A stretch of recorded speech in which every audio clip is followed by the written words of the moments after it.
The Mars Reconnaissance Orbiter has seen many places on the planet. One of the most interesting is one of the Great Canyon systems on Mars.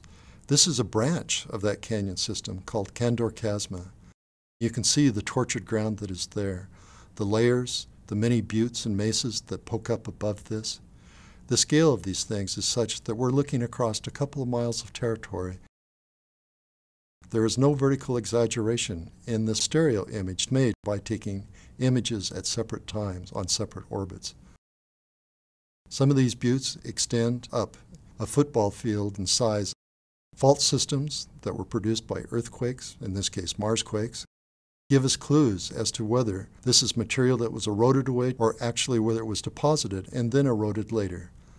The stress patterns show us the canyon formed first, was filled with material, and eroded away, leaving these buttes, with the buttes being formed by more resistant rock at the top of the buttes, darker in these images.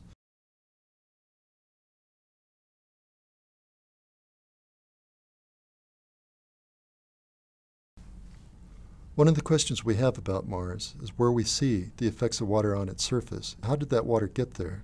It may have been different in different places. Did it erupt from underground, as springs, for instance? Or did it fall from the sky in rainfall? And it may have been associated with events like impact craters. One of those impact craters is Mojave Crater. And here we're going to look at a perspective view that was formed from two images forming a stereo pair. As you can see, water ponded on the terraces, and then it overflowed and ran down to the next terrace.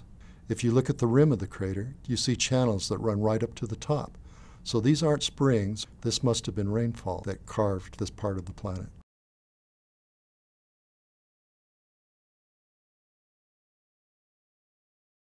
The Mars Reconnaissance Orbiter is able to look at not only the structure of the surface, its topography and shape, but also its composition.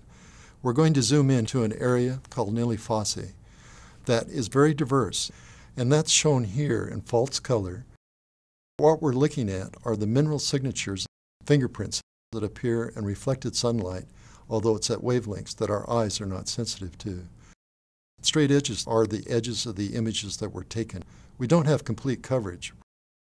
What we're most interested in here are the areas that are colored green. Those are areas in which carbonates are present.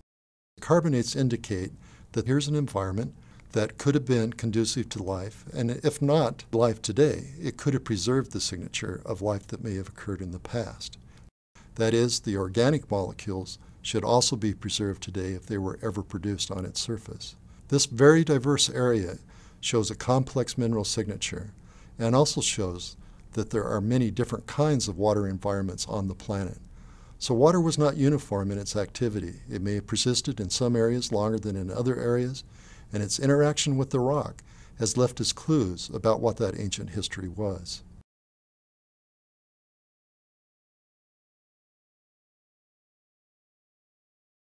One of the early images taken by the Mars Reconnaissance Orbiter was of Victoria Crater in order to help the Opportunity rover figure out which way to move around the crater as it looked for a way to get down inside. Here you see that image taken from 180 miles above the surface of Mars.